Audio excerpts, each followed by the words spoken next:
Willkommen. Welcome back to the channel. My name is Sean Huggins and this is React with Hugs. Thank you so much for being here. Today we're checking out a video about the German Special Forces. Every elite unit of German Special Forces explained. Oh baby. This is from Grid88. Check them out, linked in the description. And if you want to see more videos, then check out my other YouTube channel, Europe with Hugs, where I cover videos from all over Europe, not just Germany, but Europe as a whole. That's the first link down in the description if you're interested in that. But enough yapping. Let's get into today's video. Los geht's. From deep behind enemy lines to top secret black ops, Germany's special forces take on some of the most high-stakes missions out there. We're talking about the Army's KSK, Navy's KSM, the EGB troops with next-level combat skills, and the legendary GSG-9 from the Federal Police. These guys, they're built different. Elite warriors, all locked in with the same relentless mindset. Let's break it down. How these units get picked, how they're trained, and what kind of combat skills I'm excited they bring already. to the fight. Here we go. The Kommando Spezialkräfte, or KSK, is a heavyweight brigade level unit in the German army, built for the kind of missions that most wouldn't dare take on. We're talking black ops, high-value target takedowns, counterterrorism, hostage rescues, direct action, executive protection, irregular warfare, rapid response emergencies, you name it. Damn. So KSK are legit. If it's high risk and high stakes, the KSK is on it. The unit falls under the command of the Rapid Forces Division and is structured into 2 battalion-sized sections, Operational Forces and Support Forces. The Operational Forces are split into 3 commando companies, each packing around 100 highly trained operators. Within these companies, you've got 5 specialized platoons, each dialed in for a specific role. Whoa, dude, this is crazy. I didn't know it was all broken down like this before. Also, I don't know what the battalions and all that, like companies and battalions and platoons, I don't know what any of that stuff means, but I'm in. Ready to adapt to whatever terrain or situation the mission throws at them. Wow, this For is example, the first platoon is all about vehicle insertions, getting in fast and hitting hard on wheels. The second platoon is specialized in airborne insertions. Whoa. The third platoon takes the fight to the amphibious operations. What the While the fourth platoon is built for extreme environments, from scorching deserts, dense jungles, and chilling mountains, to freezing Arctic terrain. Each platoon is broken down. Wow, they got everything. Vehicle insertions, airborne insertions, amphibious operations, extreme environments, reconnaissance and intelligence. Holy crap, they got specialists for everything. Down into 4 commando squads, and every squad is made up of 4 elite operators. Oh my god, it's broken down so much. This is in depth. This is crazy. Picked from the German army and placed where they'll be most effective. Each squad member has a specialized role. One's a weapons expert, another's a medic, and then there's the combat engineer handling demolitions and breaching, and finally, the communications expert.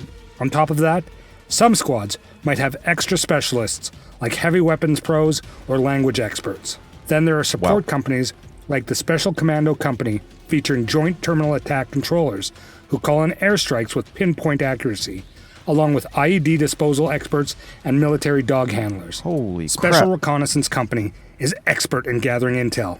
These guys are the ones who feed critical battlefield data to the commando companies, using everything from old-school recon tactics to high-tech surveillance gear. The KSK selection process for combat roles comes in 2 brutal phases. First up is a 3-week of physical and psychological tests. I think I watched a KSK training video on this channel before. I'll link that down in the description. I think it was KSK training video. Anyways. About 60% of candidates tap out. Those who survive move on to the real test. A 3-month endurance phase that pushes even the toughest to their limits, with a pass rate of just 8 to 10%. This phase takes place deep in the Black Forest, where candidates face a 90-hour cross-country run before being shipped off to a grueling 3-week international combat survival course. Make it through all that, and you earn the chance to start KSK's legendary 2 to 3 year training cycle. Dude, this is a long process. This isn't just any training.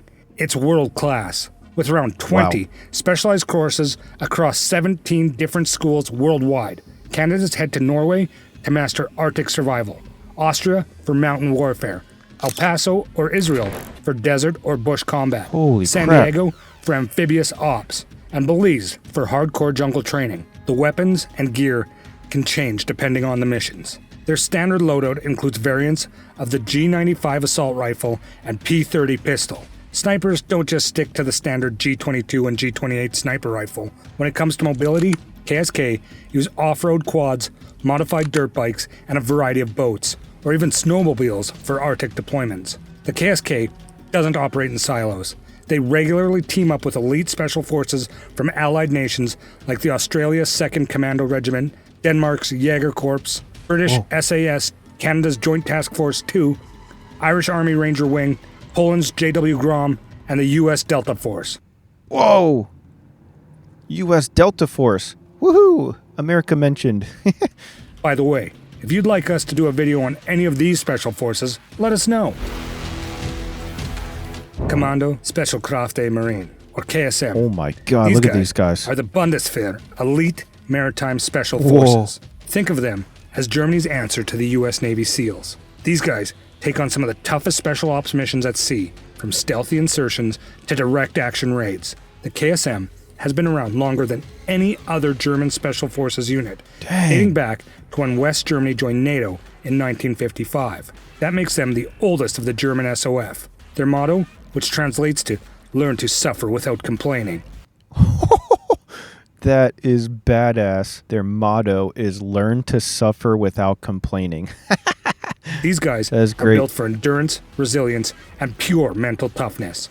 When it comes to symbols, the KSM leans into its maritime roots. The trident, that's not just for show. That's cool. It represents their dominance in amphibious warfare. The KSM is made up of multiple specialized units, including combat swimmers and diver groups. The combat swimmers are trifibious, meaning they operate in the air, on land, and sea. What the frick? But despite their maritime focus, about 80% of their missions go down on land. On the other hand, the frogmen are divers, parachutists, speedboat pilots, explosive experts, they do it all. Fighters, and much more. When things hit the fan, they're the first ones in, handling the toughest, most high-risk missions. Dang, so these guys are even more badass than the KSK? Is that what I'm hearing right now? Holy crap. They gather intel in crisis zones, rescue hostages, reclaim hijacked ships, identify high-value targets abroad, take the fight to terrorist threats, and carry out covert ops for the Bundeswehr.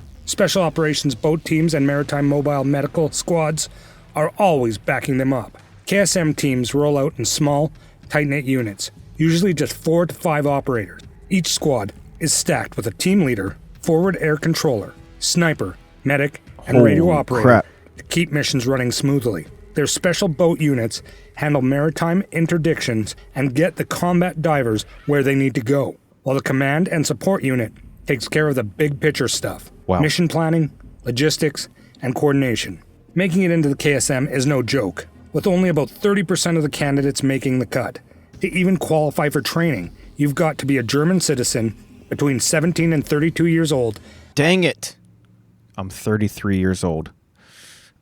Shoot. I missed my chance. In peak physical condition. The baseline fitness test. That's the only reason that I'm not able to join. Test includes a 1,000-meter swim in under 24 minutes, a 5,000-meter run in under 22 minutes, and 30 meters underwater swim without gear and a 60-second breath hold underwater. Crap.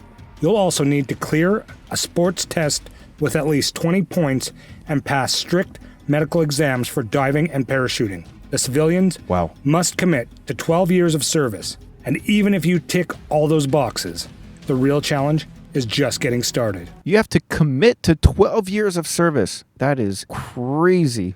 KSM isn't just about pushing your body to the limit. It's a full-on mental breakdown. The physical grind is tough, but it's the psychological pressure that makes most candidates tap out. Strength and endurance can be built over time, but conquering fear, that's what sets them apart. The first 4 weeks of introductory training are straight up brutal. This phase is designed to break you down physically and mentally, pushing candidates to their limits. One of the most infamous drills, bound swimming. Trainees, fully geared up in combat suits, get their hands tied behind their backs, feet bound together, and then boom, shoved off the starting block into the pool. They've got to stay calm underwater for 30 seconds before a safety diver pulls them up. Mess up, panic, you're out. Then comes Hate Week, a pure sleep deprivation nightmare. Nights are packed with exhausting runs and brutal exercises, while days roll on like normal. Swimming, diving, and push-ups. Wow. There's even a drill where they have to enter and exit a submarine through a torpedo tube. What And if that the wasn't frick? enough, the final test is a 30-kilometer swim in the frigid Baltic Sea. Fully geared up, God. fighting the currents all the way to shore. No shortcuts, no breaks, just pure grit. Jesus. These guys are crazy. If they make it through, they earn their place among the elite commando frogmen, ready to Holy take on crap. the world's most dangerous missions. The KSM has its own Air Wing 5. These guys fly Westland Lynx and Whoa. Westland Sea King, giving the frogmen solid aerial support for maritime operations, whether it's infiltrating, extracting, or just bringing the heat from above. These choppers make sure Germany's special forces can hit hard and get out clean. Hit hard and get out clean. Next up, we have the EGB forces. To bridge the gap between elite special forces and regular infantry, the German army came up with an idea of specialized army forces with expanded capabilities, EGB. Oh my gosh. These guys are a step above standard troops, but not quite full-on special forces. Most of them come from airborne units, trained to move fast and hit hard. Their missions? Everything from personal recovery and quick reaction force duties to direct action and backing up special ops teams when extra muscle is needed. The Naval Force Protection Battalion is split into 4 specialized companies, each with its own role. There's the Coastal Defense Company, keeping shorelines locked down, the Boarding Company, ready to storm enemy vessels, the Mine Clearance Diving Company, handling the dangerous job of clearing underwater threats, and the Reconnaissance Company, gathering intel to keep missions one step ahead. The German Air Force might not have a full-blown Special Forces unit, but they've got some serious specialized capabilities and play a key role in supporting special ops missions. Air Force Regiment. So Luftwaffe, they have a little bit of everything too, even though they are known for being airborne units. Friesland. Interesting. These guys are trained to lock down airfields and other strategic installations. 64 Helicopter Wing. When special ops operators need a fast in, fast out, these choppers get the job done. Whether it's infiltration, exfiltration, or laying down firepower. Special Air Mission Wing. They mostly fly government VIPs, but don't underestimate them. They've got some serious skills to operate in high-threat zones. Joint Terminal Attack Controllers, JTACs. These are the eyes and ears for airstrikes. JTACs are highly trained to coordinate airstrikes with pinpoint accuracy. Last, we've got GSG-9, short for... Oh, I know these guys. I've watched videos on these guys before. Border Guard Group 9. It's not a military special force, but a Tier 1 police tactical unit, built specifically for counterterrorism ops. Unlike military special forces, GSG-9 operates within the borders, since German constitution forbids using the military for domestic threats. Since their formation, GSG-9 has tackled over 1,500 missions, yet they've reportedly... Okay, I already know that these guys are badass, for sure. ...only fired shots 5 times. Getting into GSG-9 is no easy walk. First, candidates go through a 5-day assessment. Let's see how getting into GSG-9 compares to the other branches. Including medical and psychological tests, firearms trainings, interviews, and a brutal physical test. Only 10 to 15% survive the selections phase. Wow. Moving on to 4.5 months of intensive training.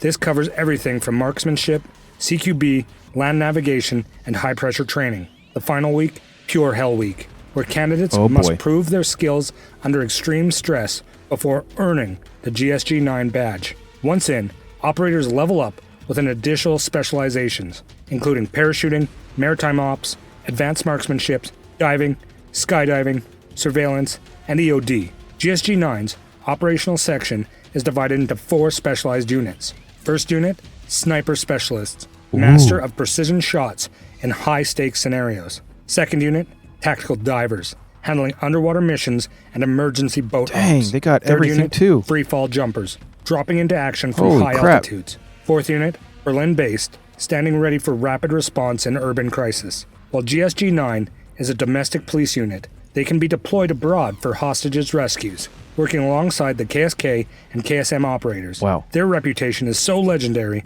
that many other counterterrorism units from around the world have modeled themselves after GSG-9. And that's a wrap on Germany's Special Ops Force. Okay, I wasn't aware of the KSM. Those guys sound crazy. I think I gotta do some more research on the KSM for sure. But I'm curious what you guys, the experts, have to say about it. So let me know your thoughts. Leave your mustard down in the comments section below. And again, if you want to see more videos, then check out my other YouTube channel, Europe with Hugs. That'll be the first link down in the description if you want to check it out. That's videos about all over Europe, not just Germany. So check it out if you want. But that's all the time that I have for today. So thank you guys so much for being here. And as always, I'll see you guys next time.